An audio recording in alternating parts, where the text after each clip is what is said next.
Terrific pollution over large parts of the Indo-Gangetic plains wasn't enough.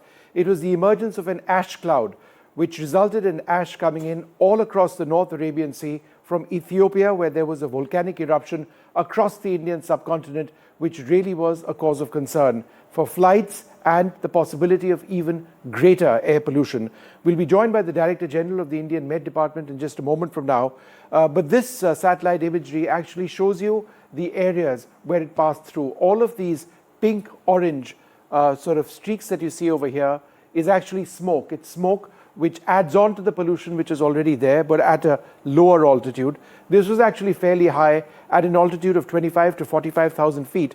And all across the Indian subcontinent and indeed India itself, across the national capital region and flowing all the way east and then onwards and upwards into China, where it eventually gets to, was this horrific wave of ash cloud.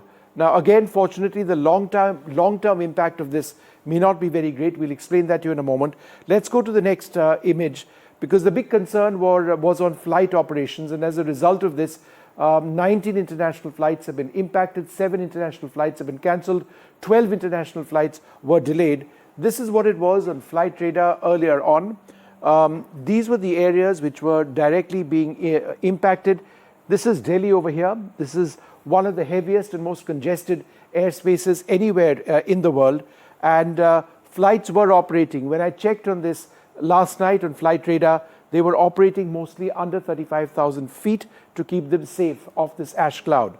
But this could have been a real concern if this was lower. Then you would have seen a massive disruption of flight services. It would have been absolutely horrific, along the lines of what we saw during the COVID period when flight operations shut down to a large extent. Let's move to another image, which actually gives you another visual representation of all of the areas which were actually impacted by this ash cloud. All across Pakistan, going into India, all of Rajasthan, essentially covering New Delhi, areas further east. And then, of course, as we showed you in the previous image, it's just, it continues to move. It was actually moving quite fast. Some analysts say at a speed of approximately 200 odd kilometers per hour. But we'll give you one final picture, and this doesn't have to do with the ash cloud. It has to do with the smoke cloud, which actually exists. This comes from the NASA scientist Hiren Jetwa. And this was the smoke situation across the Indo-Gangetic plain.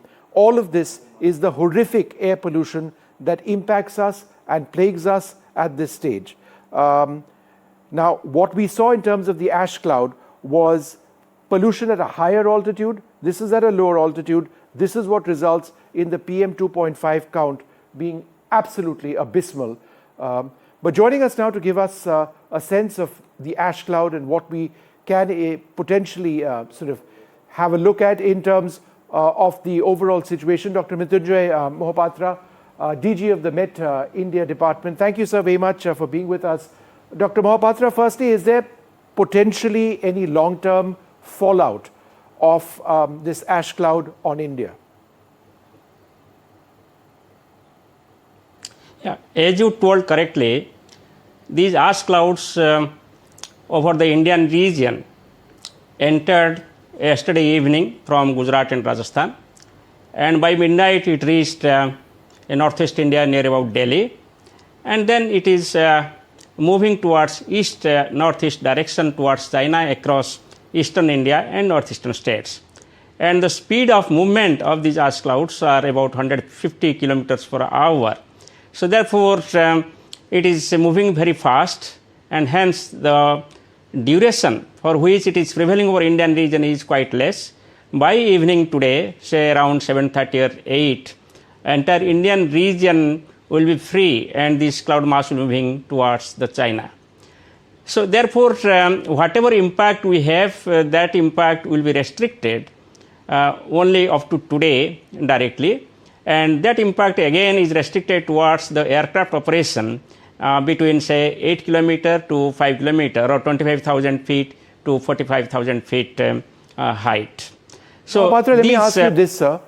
We already have this horrific pollution which exists presently. Were we just lucky that this ash cloud was actually at a higher altitude? Because a lot of the pollution over the Indo-Gangetic plain is now at a lower altitude.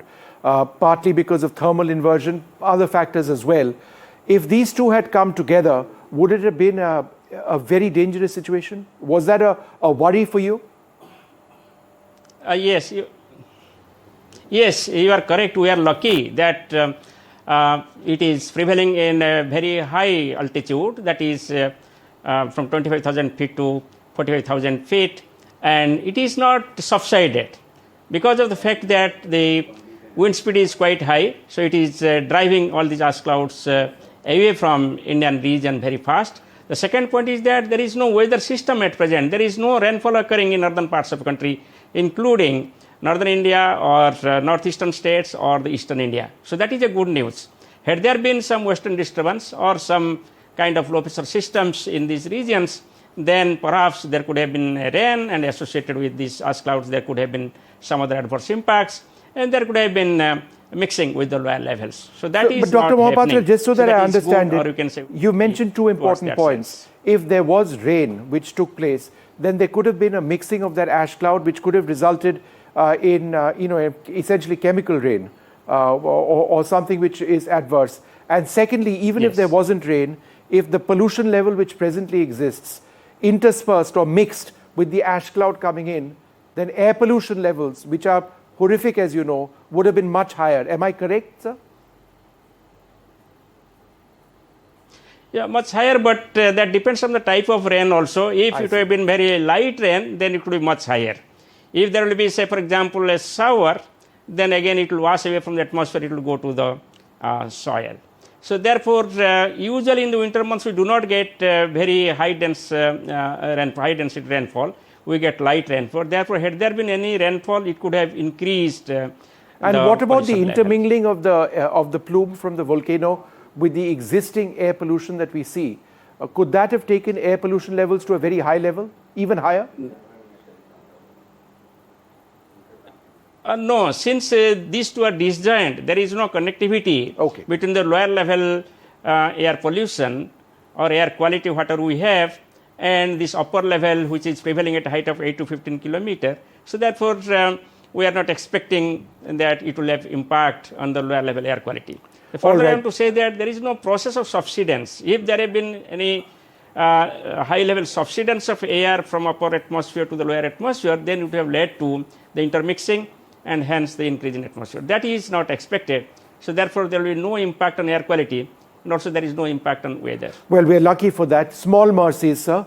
Thank you so much for joining us with that. I'm just going to play out for our viewers, and this is incredible satellite imagery which actually shows the smoke plume arising from that massive volcano which was dormant for 12,000 odd years. It's about 800 kilometers northeast of the Ethiopian capital of Addis Ababa.